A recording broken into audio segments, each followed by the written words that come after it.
지난 시간에는 바울이 로마의 또 가택연금 상태에서 자유롭지 못한 생활을 하다 보니까 그가 자유롭게 전도하고 선교했던 그 자유로움에서 구속이 됐잖아요. 행동 반경이 좁고 그러다 보니까 이전처럼 활달하게 선교 활동이나 전도나 복음을 전하는 일을 못하고 수세적이 됐죠. 그 사이에 바울에 대해서 좀 경쟁적인 자세를 가졌던 다른 교회가 될 수 있고 단체가 될 수 있고 사도들이 될 수 있고 복음 전하는 자들이 될 수 있죠. 그 바울과 함께 하지 않은 사람들 입장에서는 야, 절호의 찬스다. 바울의 영향력이 약화됐으니까 우리의 영향력을 펼치자라고 해서 아주 경쟁적으로 선교 활동을 하고 하는 일들에 대해서 바울이 어떤 자세를 가졌냐, 빌립보 성도들과 교회들에 대해서 그 사태를 어떻게 받아들여야 되냐라고 말씀을 한 부분이 있었죠. 그래서 뭐라고 합니까? 나와 경쟁을 하는 입장을 가지고 내가 수세적으로 몰려있는 상황에 본인들의 세력, 본인들의 활동 범위, 본인들의 열심을 더 드러내기 위해서 아주 경쟁적으로 전도하러 다니는 거, 난 좋다. 한마디에 말하면 나는 좋다. 내가 이렇게 수세적으로 된 것도 하나님의 뜻이고 나머지 이 넓은 영역을 그들이 더 경쟁적으로 더 열심히 또 이전에 나를 좀 시기했던 마음으로다가 복음을 더 열심히 전하는 일이라고 할지라도 나는 기쁘다라고 했잖아요. 그죠? 나는 기쁘다. 내가 빨리 나가서 나도 활달하게 내 선교 영역을 넓혀가면서 하면 좋지만 그것도 좋지만 이렇게 갇혀 있는 상황도 나는 괜찮다. 나를 위해서는 내가 빨리 하나님 나라에 가는 것도 좋지만 그게 최선이다. 나는 빨리 하나님 나라에 가는 게 제일 좋은데 하나님이 나를 남겨놓고 이 땅에서 일을 하게 하는 것도 나는 좋다. 그 얘기잖아요. 내가 열심히 해서 전도되는 상황이 열리는 것도 좋고 내가 이렇게 갇혀 있는데 나머지 다른 분들이 더 열심히 나보다 더 열심히 나의 업적을 능가하기 위해서 경쟁적으로 확장해 나가고 복음을 증거해 나가는 거 시기로 하는 게 좋진 않지만 이거죠. 시기심으로 분쟁적으로 경쟁적으로 이게 더 긍정적인 용어가 아니에요. 부정적인 거예요. 근데 부정적이지만 이렇게 하나 저렇게 하나 예수님이 증거되고 복음이 증거되고 하나님 나라가 확장된다라면 나는 좋다. 그거잖아요, 여러분. 그거. 굳이 내가 가서 내 영향력을 발휘하고 남들을 싹 물리치고 복음 전도는 이렇게 하는 거야라고 멋있게 확 보여주고 싶지만 그것도 좋지만 난 내 뜻대로 못하고 다른 사람들이 활개치며 하는 것이 나를 나를 시기해서 그렇게 하지만 하나님은 그걸 통해서도 예수님이 증거되게 하고 복음이 전해지게 되고 영혼 구원이 되는 결실을 맺는다면 나도 기쁘다. 나도 좋다. 여러분 넓은 마음을 가진 거잖아요. 오늘 그 얘기를 하는 겁니다. 넓은 마음. 상대방에 대해서 오늘 말씀은 뭐냐면 1절서부터 4절까지는 나와 관계를 맺고 있는 다른 성도, 다른 교회, 다른 선교 단체 이걸 이렇게 얘기하죠. 이들에 대해서 어떤 자세를 취할 것이냐. 그죠? 예. 여러분 한국은 유독 뭐가 문제냐면 한국 교회는 교단들의 특색이 뭐예요? 너무 자기 교단, 자기 교회 중심이에요. 여러분 1980년대까지 전라도 지방에서는 감리교 교회가 별로 없었습니다. 거기서는요 감리교 이단이었어요. 왜냐? 감리교회가 없었으니까. 돌아보면 다 장로교인데 여러분 강화도에 100개 교회 중에서 99 제가 전도사로 갔을 때 그때 만약에 그냥 강화도에 100개 교회가 있었다면요 98개가 다 감리교였어요. 다른 교단 교회가 없었어요. 왜냐하면 외정시대 때 선교단체들이 하도 많아서 난립을 하니까 그걸 선교구역을 조정을 했다고요. 예, 선교사들이 모여서 조정을 했어요. 레비우스에 의해서 조정을 했어요. 그래서 감리교는 경기에서 강원도 쪽으로 가고 구세군은 서울서부터 부산 방향으로 가고 장로교는 삼남 지방으로 가고 이렇게 구역을 나눴다고요. 나눠서 하다 보니까 경쟁을 덜 하게 되고 그런데 이게 고착화되고 이게 시간이 지나니까 뭐예요? 장로교만 있었던 동네에서는 감리교 들어오면 이상하네 저거 못 들어본 교단이 왔다. 구세군 들어오면 저 이단 아니야? 이런 부정적인 부작용이 일어났단 말이에요. 예. 그건 뭐예요, 여러분? 그러니까 다른 교단에 대해서 다른 교회에 대한 이해력이 부족한 거죠. 왜냐하면 익숙한 거니까. 그러면 충청도는요, 충청북도, 영동, 심천 뭐 이런 데는 구세군밖에 없죠. 왜? 여러분 그런 거예요. 강원도 감리교 굉장히 세죠. 예, 경기, 인천 뭐 이런데 감리교 세죠. 여러분 그렇죠. 그거는 편의상 그렇게 경쟁하지 말고 고루고루. 왜냐하면 여러분 생각해 보세요. 미국에 북감리교 들어왔죠. 남감리교 들어왔죠. 북장로교에 들어왔죠. 미국 남장로교에 들어왔죠. 영국의 장로교 들어왔죠. 호주 장로교에 들어왔죠. 여러분 세계 각지에서 여러분 그죠. 유럽에서 들어왔죠. 네덜란드에서 들어왔죠. 다 들어와서 뭐예요? 서로 경쟁을 하고 서로 하니까 그것만 들어왔어요. 루터교도 들어왔죠. 그다음에 일본 통해서 성결교 들어왔죠. 어마어마하게 들어왔잖아요. 이 좁은 땅덩어리에. 그런데 이렇게 좁은 땅덩어리에 들어와서 유일하게 하나로 된 교단은 감리교밖에 없어요. 하나로 된 교단. 미국 북감리교가 들어오고 남감리교가 들어와서 선교사들이 가르치고 조선 사람들을 가르치고 신학교를 만들어서 목회자를 배출하고 나서 보니까 야 우리 스승님들은 미국 남감류의 선교사이고 북감류교 선교사이지만 우리는 두 단체의 선교사로부터 배웠는데 우리는 한 동문이야. 그러니까 우리가 나눠지면 안 되겠다. 그래서 감리교만 안 갈라졌어요. 그래서 하나예요, 여러분. 그런데 자 보세요. 그러면 경쟁적으로 하면 여러분 서로 어떻게 돼? 경쟁하고 싸우게 되잖아요. 그런데 바울은 여러분 우리가 오늘 말씀 바울은 이걸 어떻게 이해했다고요?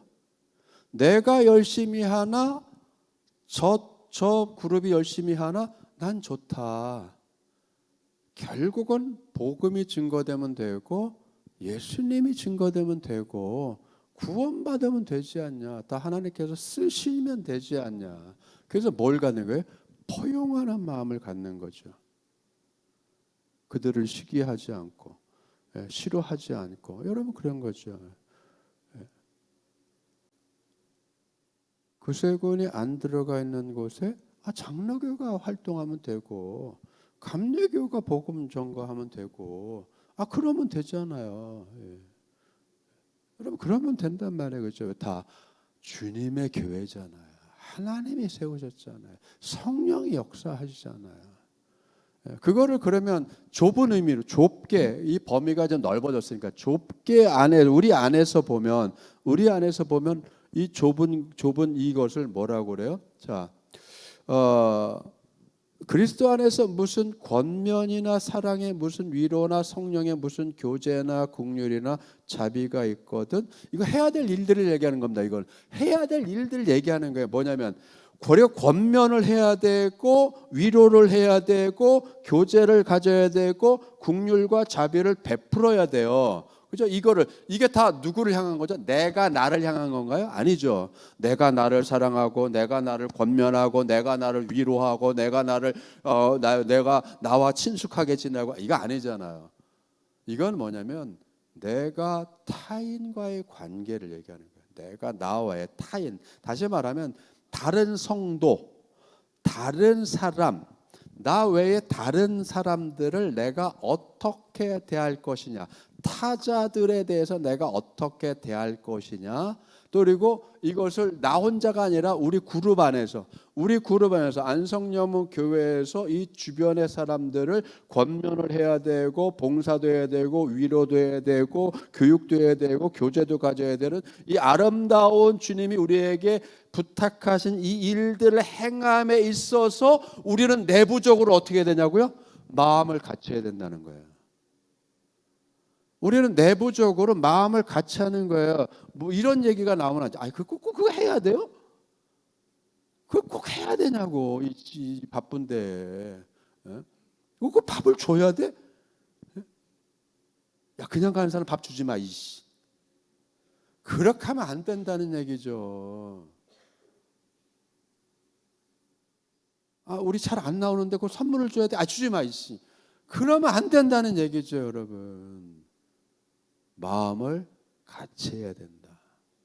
뜻을 같이 해야 된다. 그죠? 마음을 같이하여 같은 사랑을 가지고 뜻을 합하여 한 마음을 품어라. 그러려면 어떻게 돼? 내가 나를 비워야 돼요. 내 생각을 비워야 돼요. 내 감정을 비워야 돼요. 내 판단을 비워야 돼요. 내 고집을 비워야 돼요. 그래서 타인들을 향해서 우리가 사랑을 베풀고, 긍휼을 베풀고, 위로하고, 섬기고, 구원하고, 교제하는 일을 어떤 마음을 가지고 해야 되냐? 그래서 나오는 게 그리스도 예수의 마음을 너희들은 품어라라고 하는 거예요. 그냥 마음을 품는 게 아니라 이 예수님의 마음이 왜 필요한 거예요? 다른 이들을 위해서 필요한 거란 말이죠. 내가 나를 수련하고, 내가 나의 인격을 도야하고, 내가 나를 거룩하게 만들기 위해서 예수님의 마음이 필요한 게 아니라, 그건 내가 나를 위한 거잖아요. 지극히 이기적인 거죠. 우리의 신앙생활은 이 세상을 떠나서, 이 현실을 떠나서, 우리의 가정을 떠나서, 일터를 떠나서, 회사를 떠나서, 사회를 떠나서, 공장을 떠나서 자기 수련이란 방법으로 종교생활을 하는 게 아니란 말이에요. 그렇다라고 하면 산에 가야지. 출가해서 산에 가야죠. 산속에 처박혀서 이 속세로 내려오면 안 되지. 자기 수양을 위해서 갈고 닦는다면, 가정이 필요 없어요. 직장이 필요 없어요. 가족이 필요 없어요. 사회생활이 필요 없다고. 도 닦는 일이라면. 도 닦는 일을 위해서 예수님의 마음이 필요한 게 아니란 말이에요. 여기서 말하는 그리스도 예수의 마음을 너희들은 품어라라고 할 때 이 명령은 어디에 적용이 되냐면 1절서부터 4절까지 이 일을 위해서 필요하단 말이에요. 그래서 예수님의 오심이 어떻다고요? 자기를 위해서 왔어요? 아니죠. 예수님은 자기를 위해서 온 게 아니라 누굴 위해서 왔어요? 우리를 위해서 왔죠. 우리가 그 당시에 왼수였죠. 하나님을 대적했잖아요.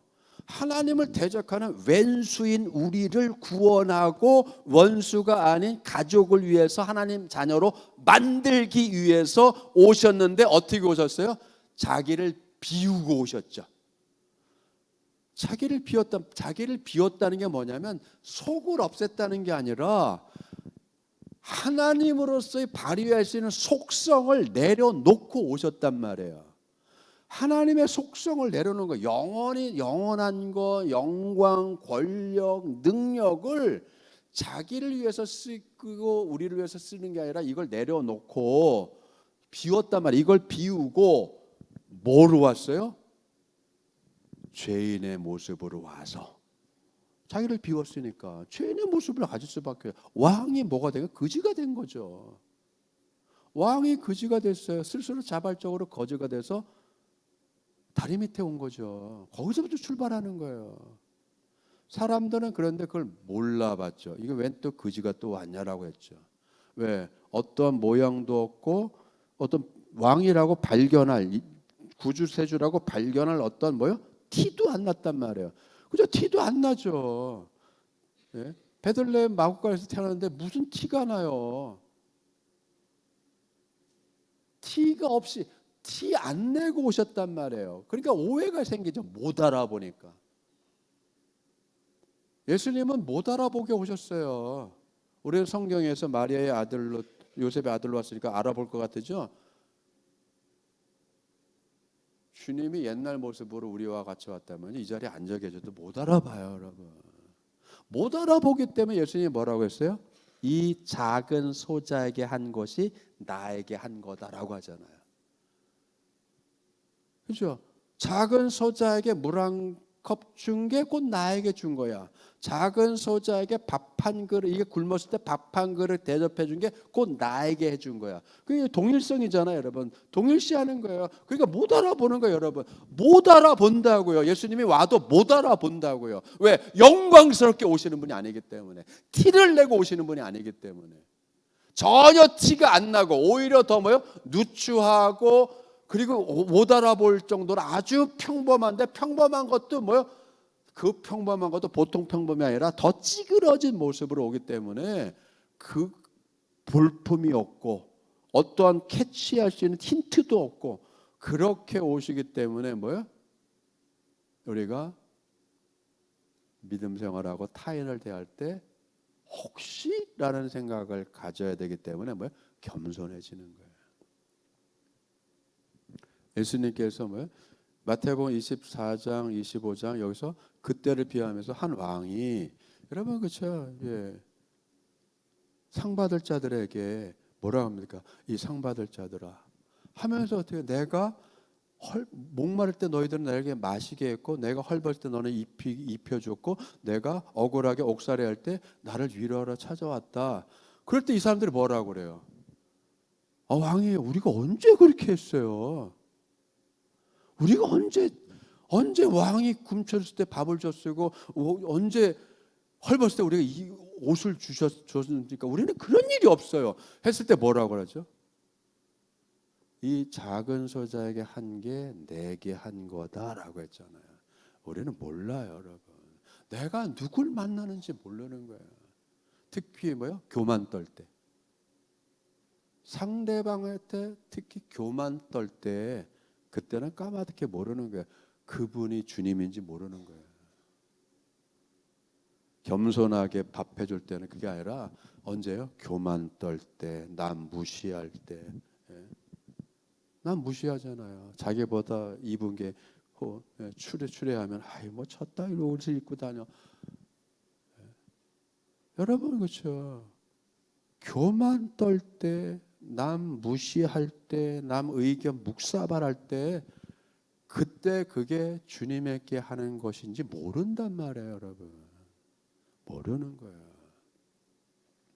왜? 내 걸로 가득 차 있잖아요. 내가 더 나아, 내가 더 우월해, 내가 더 높아, 내가 더 많이 가졌어. 네. 여러분 이걸 비워야 된단 말이에요, 여러분. 하나님이 자기를 비우고 오셨잖아요. 케노시스 자기 비움은 하나님의 능력 속성을 자기를 위해서 쓰지 않기 위해서 이걸 다 내려놓은 거예요. 다. 그래서 뭐로 왔어요? 다 비우고 사람의 모습으로 왔잖아요. 인간으로 왔잖아요. 다 비우고 오셨잖아요. 그렇죠?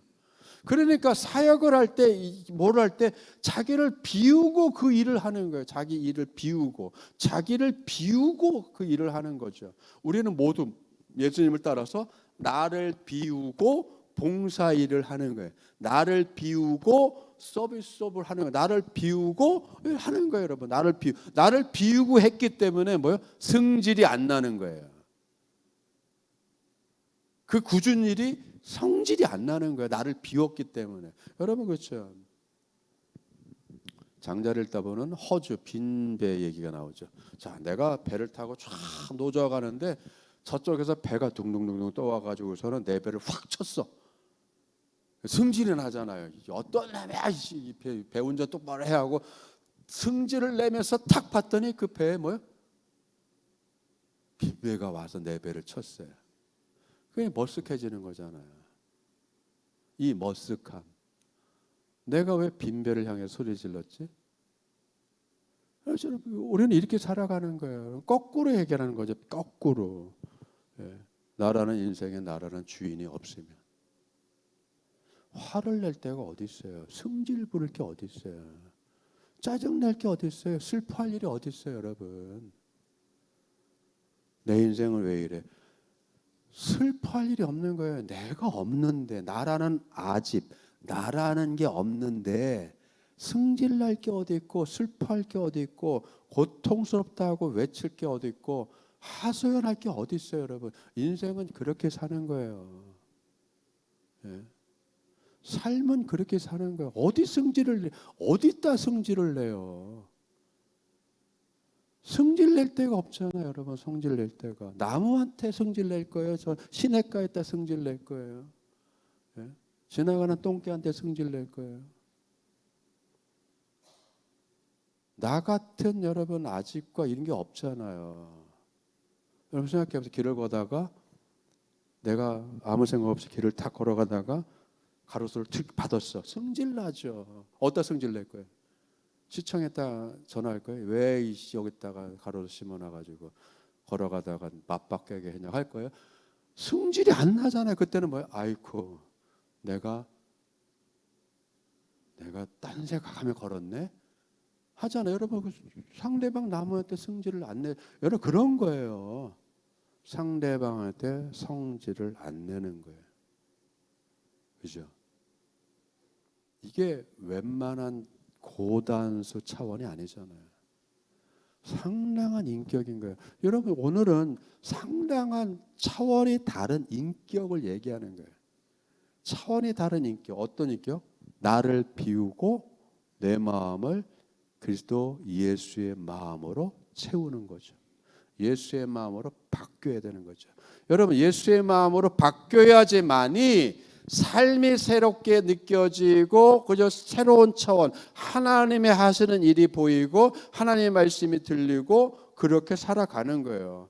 그러니까 여러분 내가 왜 우리의 속이 마음이 바뀌지 않았기 때문에 계속 뭐가 나와요? 아집이 생기고 고집이 생기고 분노가 일어나고 승질이 일어나고 짜증이 일어나고 실망이 생기고 막 그렇게 생기는 거죠. 아직 아니라는 거죠. 그러니까 보는 게 제대로 안 보이잖아요. 하나님의 일하심이 안 보이잖아요. 하나님의 말씀이 안 들리죠.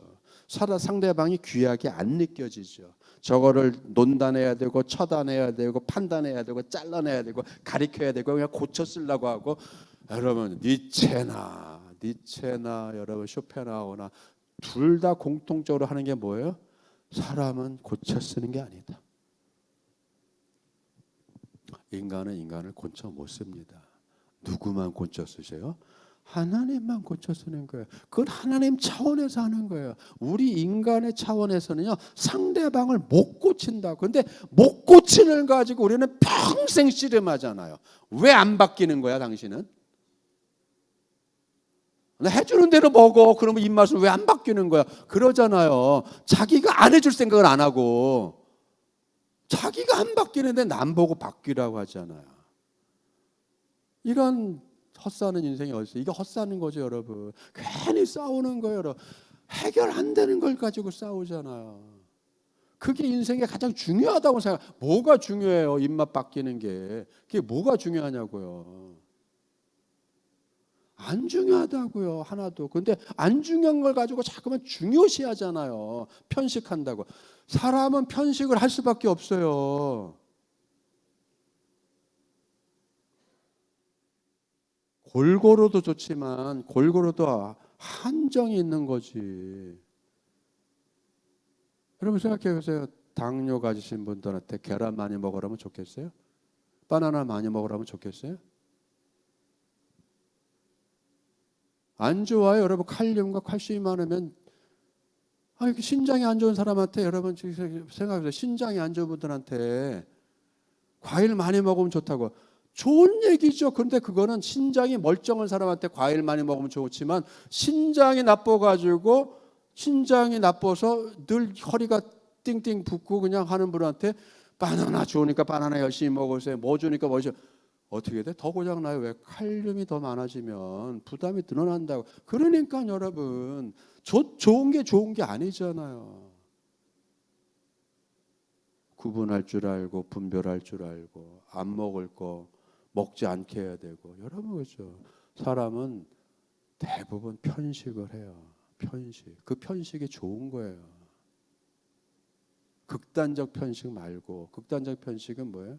여러분 피지컬적으로 이 보디빌딩 하는 사람 이 단백질 근육을 키우기 위해서 체지방을 줄이기 위해서 고기만 먹는다.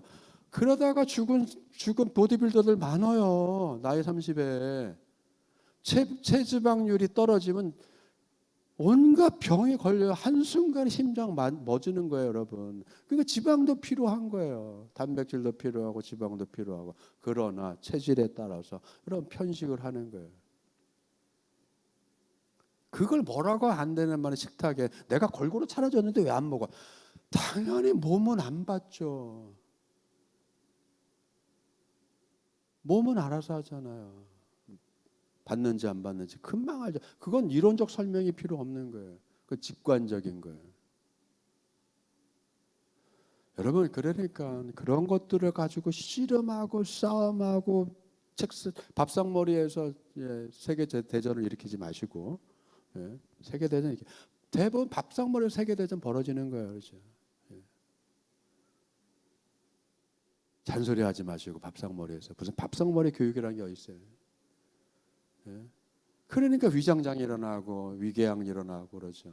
밥상머리에서 왜 잔소리를 하는 거예요? 어젯밤 얘기를 왜 하는 거예요? 그걸 밥상머리 교육이라고 그래요. 그럼 밥상머리 전쟁이지 무슨 교육이에요. 언젠가 말씀드린 조선왕조 실록을 보면 재밌다니까요. 아들이 아버지를 때렸어. 이런 불효막심한 그래서 관아에 고발을 했어요. 끌려갔어요. 물어봤어요. 아들아 이놈의 새끼 불효자식아 아버지를 왜 때렸어요? 자초지정 얘기해서 겸상을 했대잖아. 이런 겸상을 하면 안 되는데 겸상 아버지하고 아들이 같은 상을 놓고 먹어요. 그러니까 아버지가 잔소리를 했어. 그러니까 아들이 승질이 나가지고 아버지한테 해붙였어. 어떻게 될게요? 곤장을 쳤을까요? 안 해요. 훈방조치 방면하고 그 아버지한테 훈계를 줬어요. 어른이 잘못했네. 애비가 잘못했구만.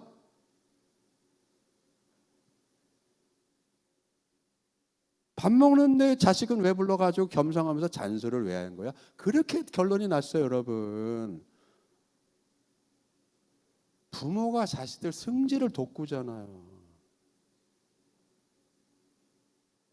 그게 엄하게 기르는 게 아니죠. 아버지의 정도를 아버지 스스로가 무너뜨린 거죠. 여러분 그런 거야. 어마어마한 거예요, 여러분. 옛사람들의 삶의 수준이 어마어마했던 거예요. 굉장한 거예요, 여러분. 오늘날 다 바닥에 난 거지 뭐. 밥상머리 교육 잘못시켰다고. 이런 되지도 않는 밥 먹을 때 왜 잔소리를 하는 거예요? 다 끝난 다음에 조용히 아들아 할 얘기 있다 하는 거지 인격적으로. 그래서 뭐라고 그래요? 밥 먹는 개는 건드리지도 않는다. 개도 밥 먹을 땐 안 건드린다. 그게 그냥 나온 게 아니잖아요, 여러분. 삶의 지혜죠. 밥 먹을 때는 절대 잔소리를 하지 마세요. 세계대전이 일어나는 거예요. 그걸 지킬 줄 알아야 되는 거예요, 여러분. 지킬 수 있는 거죠. 지키는 거죠. 식당에서 마저 소리 지르지 마세요. 지키는 거예요. 지키는 거 그걸요. 그게 사랑의 마음이죠. 사랑의 마음. 누구의 마음? 예수님의 마음. 그걸 얘기하는 거죠. 그래서 어디까지? 복종했다. 우리는 어디에 복종하는 거예요, 여러분? 내게 직분을 주시고 내게 사역을 맡기신 하나님의 뜻에 복종을 하는 거예요. 복종이 제대로 되려면은 뭐가 돼요? 나를 비워야 되는 거죠. 그래서 뭐라고 그래요? 창조주 하나님이 자기를 비워서 종의 모습으로 왔다라고 하죠. 종의 형체를 가지고 종이 되었다는 거잖아요. 종이 되었으니까 종의 덕성은 뭐예요? 복종이죠. 순종과 복종이죠. 여러분, 자 단어가 나왔으니까 자 이 하이라키 그 정도, 복종의 정도 차이가 여러분 보세요. 순종, 그거보다 조금 더 센 거, 순복, 그거보다 더 센 거, 복종. 이건 군대에서 옛날 군대는 이렇게 했어요. 장교들은 위에 장교들한테 어때? 순종하라고 그래요. 그 밑에 하사관들한테는요 순복하라고 그래요. 병사들한테는요 복종하라고 그래요. 여러분 하이라키가 있는 거예요. 하이라키가. 그러면 예수님이 어디까지 내려온 거예요? 종의 수준까지 내려와서 종이 하는 복종의 상황까지 내려간 거죠. 죽기까지. 죽어라 라고 했으니까 죽으신 거예요. 이게 종이에요, 여러분. 여러분, 저 옛날 로마 시대에 십자가 처형은 로마 시민을 상대로 처형을 안 했어요. 십자가 처형은 외국인과 노예들에게 했던 거란 말이에요. 외국인과 노예들을 극형에 처하는 것이 십자가란 말이에요. 로마인을 상대로 십자가 처형 안 했어요, 여러분. 당연히 그러니까 예수님은 외국인이죠. 로마의 통치자 입장에서는 식민지 노예죠. 그러니까 십자가 처형을 하는 거죠, 여러분. 그런데 여러분 십자가가 예수님의 상징이에요? 아니에요, 여러분. 십자가는 예수님의 상징이 아니라 왜? 그 당시에 십자가로다가 로마 제국 시대 이전에 아수르서부터 십자가 처형을 당한 사람이 한두 명이에요. 어마어마하게 많죠. 십자가 이꼬르 예수는 아니고 예수님도 저렇게 십자가에서 처형을 당했다. 저건 어마어마한 복종. 그건 뭐예요? 사형 제도로서의 십자가라고 안 하고 우리는 예수님이 십자가 처형을 당한 걸 뭐라고 고백을 하는 거예요? 하나님의 뜻에 복종하기까지 죽으셨다. 십자가에서 복종하셨다고 하는 거죠. 엄청난 거죠. 누가 죽고 싶은 사람이 있어요? 남을 위해서 누가 죽어가겠어요? 그거는 여러분 부모 정도 혈연 관계밖에 없는 거예요. 여러분 생각해 보세요. 여러분 다 어머니 아버님이었으니까. 자, 어느 어머니가 애들 밥을 안 주고 자기 배고프다고, 야 아들아 딸아, 넌 알아서 집에 있었으니까 알아서 라면 끓여 먹어. 나는 엄마는 아빠는 지금 밖에 나가서 그냥 일하다가 그냥 배고파 죽겠다. 나는 내 밥 해 먹겠다. 그런 분이 어디 있어요? 내 배 고라도 자식을 살리기 위해서 밥을 줘서 자식에게 밥을 주잖아요. 그러면서 뭐예요? 더 퍼주잖아요. 더 많이 먹으라고. 자기는 배고라서 배에서 꼬락꼬락 소리나도 먼저 숟가락 안 뜨잖아요. 그런 거예요, 여러분. 그런 거. 자기를 위하지 않고 남을 먼저 위한다는 게, 그런데 그게 야속해? 아니죠. 눈물 나요? 내가 부엌대가 됐어? 눈물 나요? 아니죠, 여러분. 그게 여러분 좋잖아요. 그게 사랑스럽고 그게 훈훈해지잖아요. 그래서 뭐라고 그래요? 안 먹어도 배부르다는 소리를 하는 거잖아요. 나는 안 먹어도 자식을 배부르기 위해서 밥을 차려주는 심정. 그런데 그게 지겨운 게 아니라 사랑스러워서. 똑같은 거죠. 남편이 사랑스러워서 챙겨주고, 자식이 사랑스러워 챙겨주고, 성도들이 사랑스러워서 챙겨주고, 구역원들이 사랑스러워서 챙겨주고. 여러분 그렇죠? 사랑이죠, 여러분. 사랑으로. 그래서 이렇게 자기를 비우고 사랑하는 마음으로 섬기고 죽기까지 충성한 예수님을 하나님이 어떻게 했다고요? 영광 가운데 들어 올리셨다. 그죠? 들어 올리셨다. 내가 영광을 구하지 않았는데 하나님은 날 영광스럽게 했다. 내가 명예를 구하지 않았는데 하나님은 날 명예스럽게 했다. 여러분 그렇죠? 하나님이 하시는 거예요. 그러니까 우리의 인생을 하나님이 채워주십니다. 하나님이 보답해 주세요. 하나님이 뭐 결론 맺어 주세요. 하나님 영광스럽게 하시고 하나님이 복되게 하십니다. 그렇죠? 그러니까 우리는 누굴 신뢰하며 가는 거예요? 하나님을 신뢰하고 가는 거예요.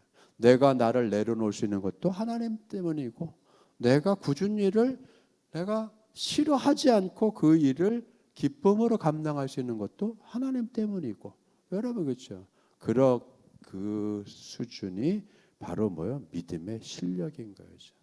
우리는 이 믿음의 실력을 갖는, 또 배우고 익히는 과정에 있고, 여러분은 이미 이 믿음의 실력을 가지고 계십니다. 없는 게 아니에요. 이 믿음의 실력들을 가지고 있어요. 특히 안성령모는 믿음의 실력들이 대단하십니다. 그렇죠? 대단하셔요. 다 해내시잖아요, 여러분.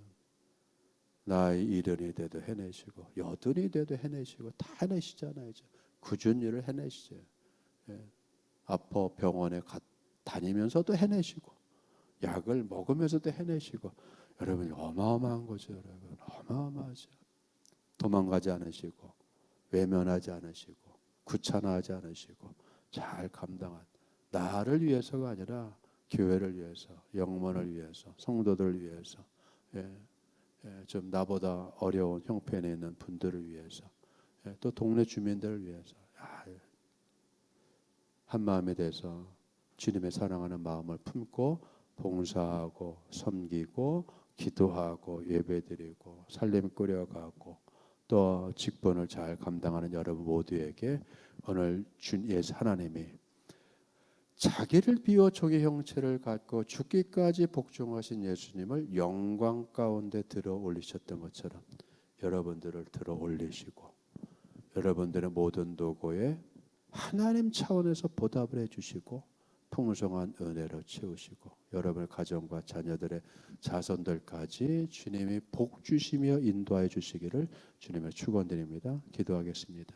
아버지 하나님 감사드립니다. 다른 사람들의 일들을 돌아보도록 애정의 마음을 가지고, 사랑의 마음을 가지고, 관용의 마음을 가지고, 이해심을 가지고 돌아보고 공급하고 채우는 일을 위해서 우리에게 예수님의 마음을 품고 하라고 말씀하신 이 말씀대로 새로운 한 주간을 저희들이 살아가게 하여 주시옵소서. 언제나 우리 마음에 주님의 마음이 있게 하시고, 그 주님의 마음으로 모든 일들을 보게 하시고 행하게 하시고 이해하게 하시고 받아들이게 하시고 용납하게 하시고 견뎌낼 수 있게 하여 주시옵소서. 감사드리며 예수님의 이름으로 기도드리옵나이다.